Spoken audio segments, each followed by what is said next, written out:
నేను లలితా సహస్రనామాలు చదువుకుంటూ ఉంటే నువ్వేదో అనబోయి పూజ చూసి పేపర్లో తలదూరుస్తావు. నేను వచ్చేటప్పుడు తేవాల్సిన సరుకులేవో చెబుతూ ఉంటే నువ్వు సెల్ ఫోన్లో బాసుతో మాట్లాడుతూ నా నోరు మూస్తావు. చంటోడిని చంకనెత్తుకొని టిఫిన్ బాక్స్ అందిస్తే ఇయర్ ఫోన్స్ సవరించుకుంటూ నువ్వు వెళ్ళిపోతావు.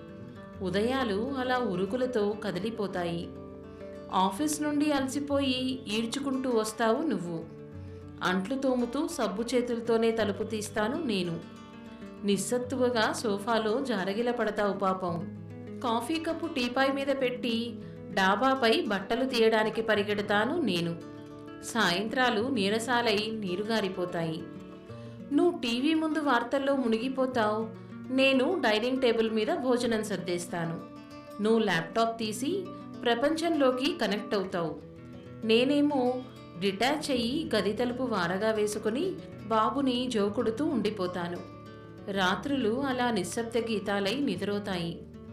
ఒక్కసారి చెవులు దద్దరిల్లేలా వినపడ్డ అరుపులకి బాల్కనీలోకొచ్చి పడ్డామా ఇద్దరం.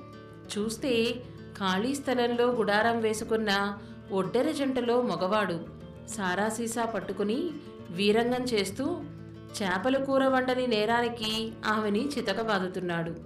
కళ్ళు ముక్కు తుడుచుకుంటూనే నీ చేతులు పడిపోను, నీ జిమ్మడిపోను అంటూ తిట్లదండకం అందుకుందామె.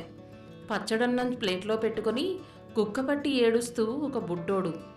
చిరాకు అసహ్యం కలిగించే సన్నివేశం. కల్చర్లెస్ కంట్రీ బ్రూత్స్ అంటూ కోపంగా తిడుతూ విసుగ్గా లోపలికొచ్చేశావు. బ్యాడ్ ఫర్ ఈచ్ అదర్ పాపం అని నిట్టూరుస్తూ నేను వచ్చేశాను. పక్క రోజు పొద్దున్నే చీపురు కట్టతో నేను బ్రష్ చేసుకుంటూ నువ్వు బాల్కనీలోకొచ్చి అలవాటుగా రోడ్డువైపు చూస్తే నిన్నటి ఆలు మగలు జంటగా పలుగు పారా తట్టతో లూనాపై హాయిగా కబుర్లు చెప్పుకుంటూ పనికి వెళ్తున్న దృశ్యం. మధ్యలో బుడ్డోడు చిరునవ్వులు చిందిస్తూ చిద్విలాసంగా ఉన్నాడు. భూమి రెండుగా చీలిపోతున్న ఫీలింగ్. అగాధాల్లో మనం. ఒక్కసారిగా కళ్ళని వెతుక్కున్న చూపులు. ఇద్దరి మధ్య మరఫిరంగిలా మెదడు చిట్లిపోయే మౌనం. గోడ మీద వెక్కిరిస్తూ మన పెళ్లి ఫోటో. ఎవరు బ్యాడ్ ఫర్ ఈచ్ అదర్, ఎవరు మేడ్ ఫర్ ఈచ్ అదర్ అర్థం కాలేదే.